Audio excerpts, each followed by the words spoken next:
Good evening, good afternoon, everybody. It's 5:30 already, still light out. Days are getting longer, spring is coming, the snow is melting. We're gonna have a lot of mud once that snow melts. Anyway, here we are, and we're getting up to parshas parah.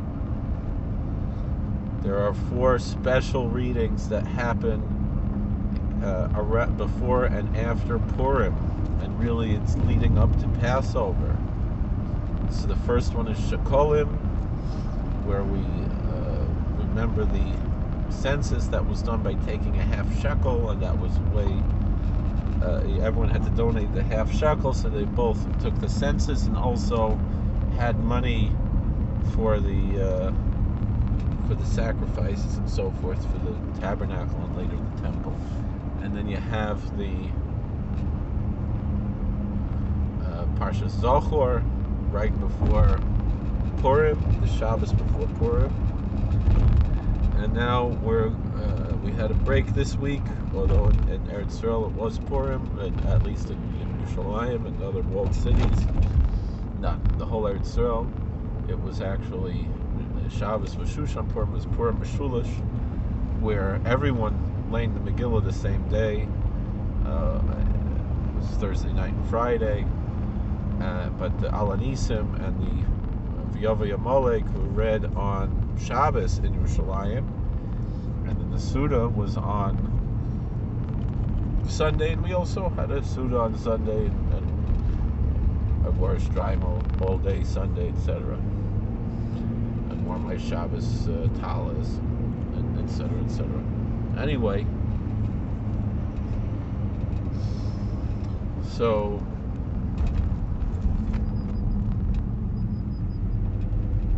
here we are, and we're heading to parshas parah, which is the third of the 4 special parshas.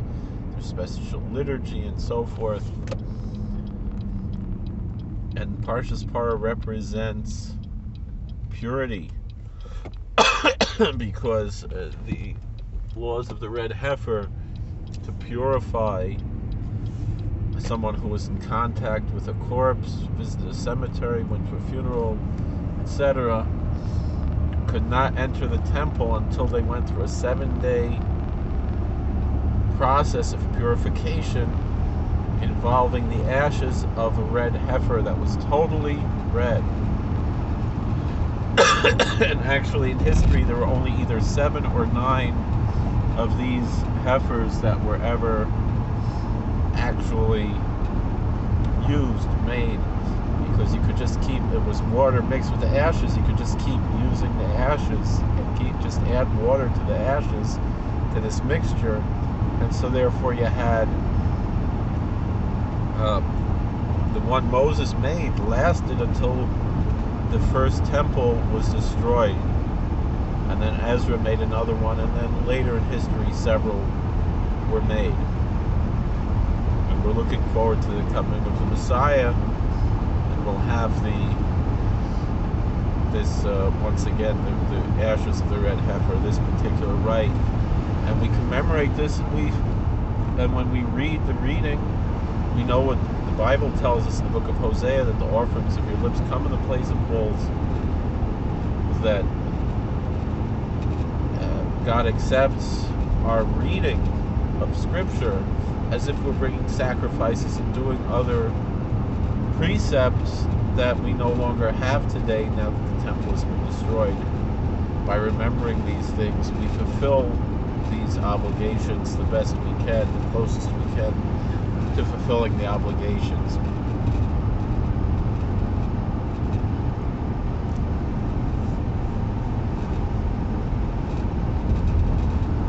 So anyway,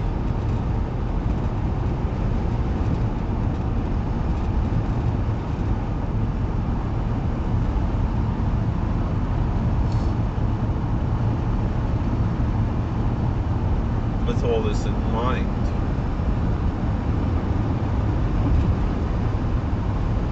this is a very special Shabbos. And actually, there's an old tradition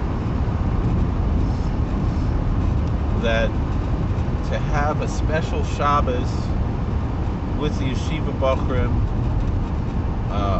to come and to receive, and that each of the boys should receive a blessing from the rabbi on this day. And it's an old tradition, meaning if you want to go spend a Shabbos with the Rebbe, this is a special Shabbos to go be with your Rebbe. Is Shabbos parshas parah. And even if you can't do this, and this is again, this is a pre-Hasidic tradition, but that a chief rabbi of a town, particularly if he's both the chief rabbi and he runs a yeshiva, that he has the power to impart blessings according to old tradition, and even the Talmud says that you have the power to impart blessings if you are a dean of a religious academy, of a yeshiva, of a seminary.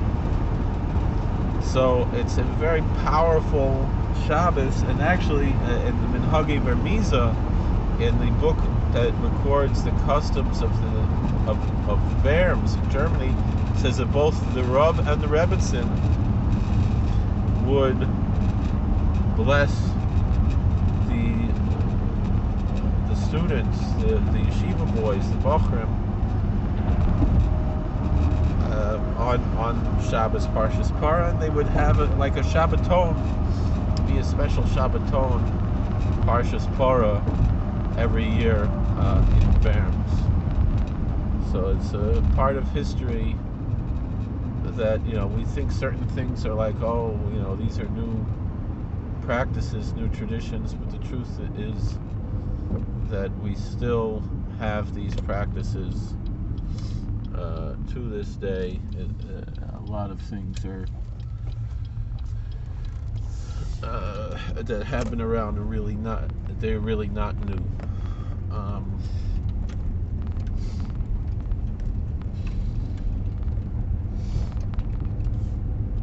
Not sure what else we have to share there. Maybe we'll learn inside what it says there in Minhagi Vermiza, with my Zeta, the Chavas Yor writes in my holy Zeta, going back hundreds of years, of course, writes in his comment there, which are really a wonderful thing to learn. As far as the story of the Parah Aduma, not the story, but the halachas, the laws, there's something very fascinating that I like to teach every year. The Rambam talks about how the Sadducees insisted a certain strict interpretation of the laws of the Parah Aduma. The Gemara already says this, and there's actually very interesting Tosfos brings it to Sefta, actually, that tells a very interesting story. I think it's about Rabbi Yochanan ben Zakkai. I don't remember who it was, but which would be close to the Chorban.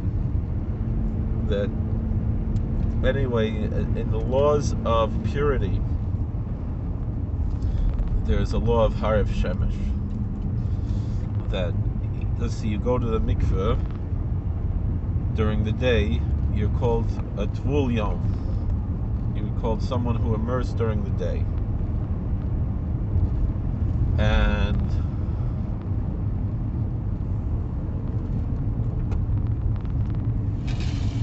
Tvul Yom then is not totally pure until the night, until he has Harav Shemesh. That's a law when it comes to the laws of purity.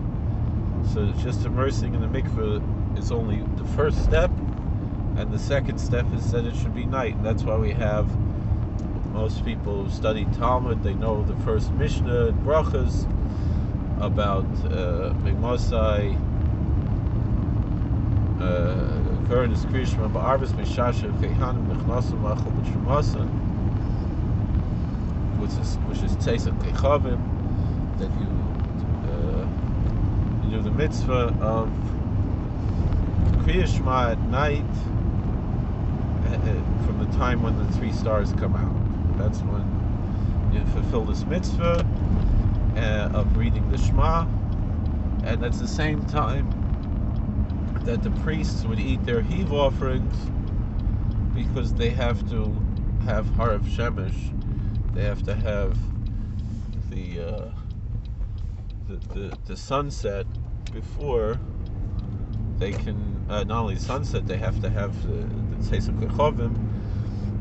The stars have to come out, it has to be nighttime, before they've completed their purification ritual. But first they go to mikveh, and then you wait till nighttime. And you could go to mikveh at nighttime also, then you have it already. But if you go to mikveh in the daytime, it's like that. So the paraduma had to be prepared during the day, but the tzedukim, or tzedokim, there are different ways it's pronounced, the Sadducees, who were the sola scriptura cult, and who most of the kohanim, most of the priests were part of this cult, they said you have to be strict, because it says also ish tahor, that a pure man has to gather the ashes of the paraduma, and all the laws of the paraduma has to be done by someone who's ritually pure. Then the argument was that they had to do it, they had to wait till evening before they could prepare the red heifer. And the Chachamim said no. The tradition is that Ish Tahor means a Tful Yom. It could mean someone's Harav Shemesh, but Tful Yom is good enough.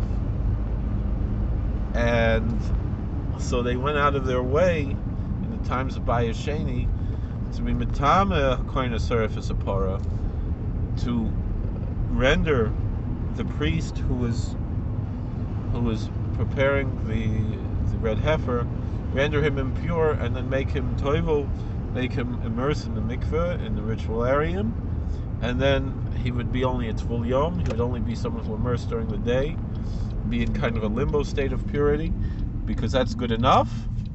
And that was the story of how it was done. And so there's a story Tosfos brings down from a Tosefta that I believe it was Rabbi Yechim and Zakkai. He approached a certain kohen, and I guess he himself was tamei, and he touched him, and he put his hands on his head, and he said, "Oh, you're such a good kohen, you're such a good priest, you're worthy to serve in the Beis Hamikdash, toivel zich, and go and be served as a parah." And that's how he managed to.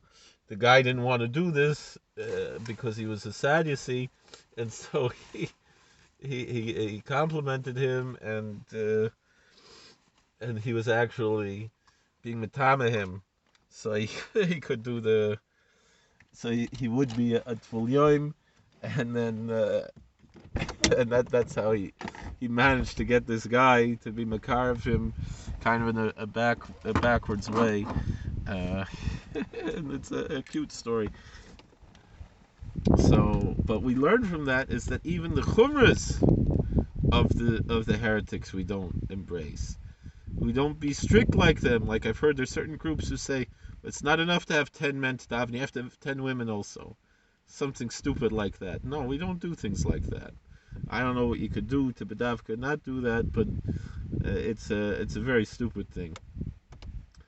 And we don't have any makor for that. It's difficult. It's hard enough to get 10 men. You're going to get 20 people? You're going to get 10 men and 10 women. Thank you for watching. God bless. Please like, share, and subscribe. Comment. We'll see you later.